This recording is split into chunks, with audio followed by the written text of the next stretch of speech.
What's good, YouTube? EJ here, and today I'm bringing you guys a brand new video. I hope you guys had a really good Christmas. I did. I spent it with my girlfriend. It was fun, you know. Also, New Year's is coming up. I don't know what plans you guys got for 2025. I don't really have any plans right now, but I just want to be very consistent on the YouTube channel if I can. Just try to be positive. I want 2025 to be a positive year for me, for you, and for everybody. But since it also is the ending of 2024, which has been an amazing year for music, I would damn near say 2024 was a perfect year for music. We got so much good music. But since we are at the end of it, that means I have to bring you guys my top 10 albums of 2024. And yes, these albums will be ranked from, you know, my favorite of the year to my, I guess you could say, you know, it's worthy to be in the top 10, but it's not my favorite of the year. Also, I do want to say that I'm not including any albums that are not hip hop, since this channel is, I would say, like a majority of like hip hop, rap, maybe some R&B. So some albums that I wanted to include in my top 10, but I didn't, would be albums like Hit Me Hard and Soft by Billie Eilish, Malo by Wallows, and some really good Latin ones too.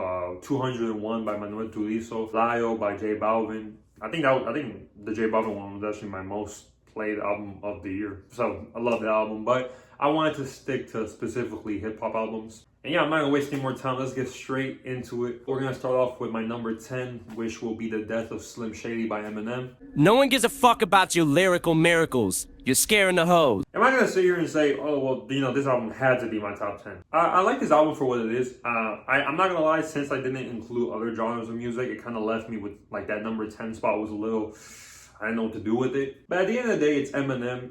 He did deliver a good album. It might not be like an amazing album by Eminem standards, but for just like hip hop standards or rap or whatever the fuck, it's a really good album. I really like songs like Fuel, Habits, Guilty Conscious 2, all amazing. And yeah, I would say this album deserves a number 10. I mean, again, could have did better than another album that I like more and maybe would have replaced it, probably. But I think for what it is, at the end of the day, it's Eminem. And it's a good album, so it's number 10.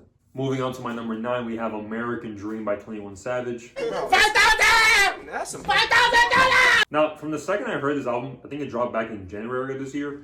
I loved it. Songs like Sneaky, Nina, Dangerous, there's one more I'm missing, Red Rum, all amazing. I really like it. I thought it was going to be a little more concept, you know, like more of a concept album, which it turned out not to be too. Like, it has like bits of concept, but it's mostly just a 21 Savage album, which is never bad. I love 21 Savage, and I can't wait to see what he does this year. So, number 9, I feel like that's fair. Number 8, we have We Don't Trust You by Metro Boomin and Future. Now, again, when I first heard this album, same thing as like American Dream and like The Death of Slim Shady. When I first heard these albums, I didn't know exactly where I was gonna put them at the end of, you know, the year for this list. But honestly, with everything that happened, you know, I mean, this was the spark of the beef. I mean, yes, you know, Kendrick and Drake have been sneak dissing each other for years.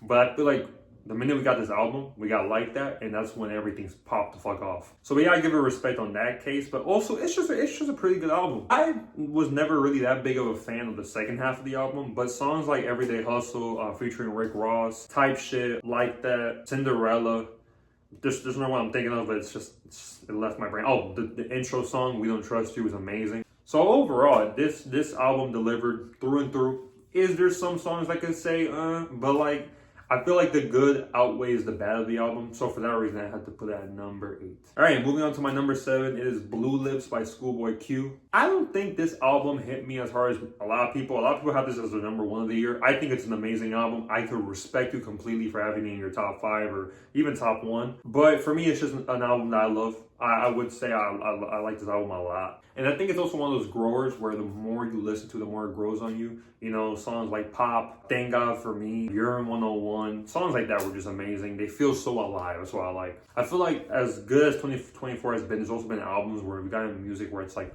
the same thing, or it just doesn't feel inspired. But with Blue Lips, like from beginning to end, it feels like an album that was made with love and a lot of care, and for that I appreciate it. Shout out to Schoolboy Q. I feel like, you know, now he's getting the respect that he deserves, because he deserves it. Moving on to number 6, I have Hearstone Psycho by Don Toliver.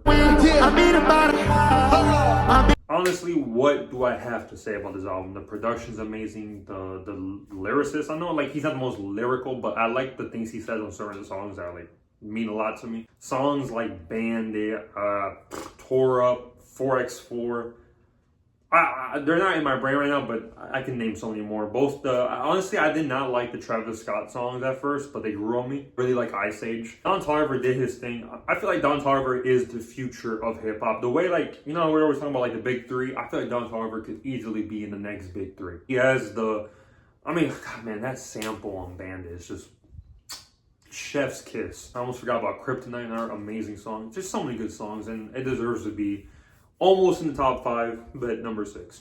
It really does deserve to be in the top 5, but there's just other albums that, you know. But speaking of, let's get into that top 5, and to start off our top 5, I'm going to have Might Delete Later by J. Cole. I don't know if this album was supposed to be like a throwaway album or whatever. I don't think J. Cole would do that. I think it was meant to be as hard as it is, but it's a really good album. Could I maybe move Hearstone Psycho or Blue Lips with it? Yes, but I feel like the highs on the album are so good. 3001, Hunting Rabbits, Crocodile Tears, Sticks and Stones, so many good ones. I forgot the name of one of them, but it was the one that was, I'll pop it up right here. I'm just forgetting right now, but it's right here. I know exactly what song it is, I just can't think of the name right now. But yeah, Mike Delire has so many good songs. Yes, I understand people, you know, because he dropped 7 Minute Drill with it, or was it 7 Minute? It was some shit like that. He dropped it. It was supposed to be a Kendrick diss, and you know, it aged horribly. It aged just as bad as you think it might have aged. Aged as bad as if, like, let's say Flex Tape. Hi, Phil Swift here for Flex Tape, the super strong waterproof tape. Right now, got into a lawsuit because their tape doesn't actually like tape anything. It's like that. It's like you made so many commercials saying, you know, our tape is the best tape, and then it doesn't work. And that's the same thing where J. Cole was like, oh, I'll go any rapper in it. But maybe in the hindsight, it's better that, you know, we didn't need to Meet the Grams for, you know, Meet the Jermaines. I don't know. We didn't need that. Or Meet the Coles. I have no idea. I don't want to let the whole Kendrick beef, like, put a shadow over it. I think it's still a great album. I love going back to it. The lyrics on it is amazing. The beat selection is really good. I like everything about it. Is it a fall off? No, but it's a good like sample to what we're gonna get for the fall off. All right, now moving on to my number 4, I got Dark Times by Vince Staples. This album blew me away. I honestly, this is the only album I've ever heard from Vince Staples, but 2025, I already have it listed in my notes. I will be checking out all of Vince Staples' albums. This album was so good. It was so refreshing because it came out in a time where we weren't getting any like storytelling or like concept album, and I feel that's exactly what Dark Times was. It's a beautiful storytelling album. So many good songs. Children's song. I can't say the name of that one right there. I don't know how to pronounce it. But that one. Again, my brain is going blank, but that's why we have Editor EJ for. Say hi, Editor EJ. He's going to put all the songs that I can't think of right now in the moment of this recording right here. But all those songs, this whole album, Vince Staples blew it out the water. And that's why it deserves to be number 4. All right, now we're moving on to the top 3. That's 6. Top 3 of the year. So starting off our top 3, I have King of the Mischiefs. I have King of the Mischiefs. I have King of the the Denzel Curry album. Okay, I don't want to speak on it too much because I already spoke on it a lot. I think when I made that top 10 songs of the year so far, a lot of the songs from that album was in there. Songs like Set It, G's Up, Hoodlums. There's so many good songs in that album, man. I love that album. I mean, like, honestly, you know how y'all expect a good album from Kendrick every time he drops? I expect a good album from Denzel Curry every time he drops because that's all he does. All he drops is fire albums. What I love about him is that he can go from an amazing concept album to a fire, like, you know, let's get lit, you know? Like, you know what I mean? To another concept album that's amazing, and then another one where we can just get lit to it, have fun, enjoy it. And that's why Denzel Curry is low-key one of the best of all time. But you know what I mean? Y'all not ready for that discussion yet. That's why it's my number 3. Moving on to my number 2, we got Chromacopia by Tyler, the Creator. What do I have to say? You know what? You guys want me to tell you the songs you like from this album?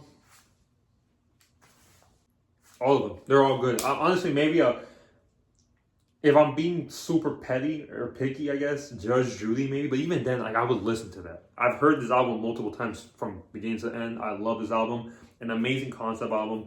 The things that he tackles on songs like Him, I Killed You, which is all about like hair. Like, it's such a good, oh my God, the concept of Tyler, the Creator, just keeps showing us why he has the potential to honestly, I don't even see him as a rapper. With the way his production works, that man is a musician. He is an artist. He makes art. He doesn't make rap albums or hip hop albums or R&B albums or pop albums. No, he makes art. Every time he makes an album, no matter what genre it is, it's art. So yeah, I gotta give love. Honestly, Chromacopia was gonna be my album of the year until number one dropped. I can tell what number one is by now. So number one is GNX by Kendrick Lamar. Now, when GNX first dropped, which I think was back in November, I don't even remember, to be honest. I just been listening to it. I don't even think about the date that dropped. But I wasn't gonna put it over Chromacopia. I was like, Chromacopia is just a better concept album, right? Like, this is just meant to be a crash out album. But no, it's so much more than that. Songs like Gloria, Heart Part 6, Reincarnated, Man in the Garden, like so many good concept songs. And then to balance it perfectly off, we have TV Off, Whacked Out Murals. We have so many good, like, it's a perfect, it's like Thanos. You know, it's a perfect balance of what you need. Perfectly balanced, as all things should be. Concept, but also like just fire music that you can get lit to with your friends. And shit, I just like that shit. I sound mad white for a second there. But just good ass music that you can listen to. And just for that, I think it deserves number one. I think GNX. I love Chromacopia with my whole heart, and they're low key equal. You know, I just had to put one over the other, so it had to be GNX. But what else do y'all expect? It's Kendrick Lamar, guys. How many times do I have to say this? It's Kendrick Lamar. It's Kendrick Lamar, guys. It's one of the greatest artists of all time. He's gonna drop fire through and through. Even when you first listen to it, you're like, it's cool. Like, it's a good album, but you know, it's only like no crazy concepts. But then you start breaking down every song, and you're like, even when I think this man's just crashing out after the whole Drake thing, he's doing so much more. This was the year of Kendrick Lamar, and honestly, it was funny because I was always like, damn, all right, so he dropped so many good songs, so many good disses, but no album, so I can't put him in my top 10 albums of the year. And then he said, nah, wait. They don't love you like I love Tasha. So yeah, this is my top 10 of the year, y'all. I'm very happy with this year of music. It's been a really good year. I want you guys to drop your top 10s. I don't care. You know, like, who cares what? Oh, you can only comment this. I don't think I don't even know there's like a max on how much you can like write in a comment. But I want to see y'all's top 10s, all right? Let me know what y'all top 10s was. But yeah, I hope you guys had an amazing 2024 because it was an amazing year for music. It was an amazing year for just everything. You know, I don't only listen to music, obviously. I watch WWE, UFC, and it's just been an amazing year for everything. I love you guys. I hope you guys have an amazing New Year's, and I can't wait to see y'all in 2025. Peace.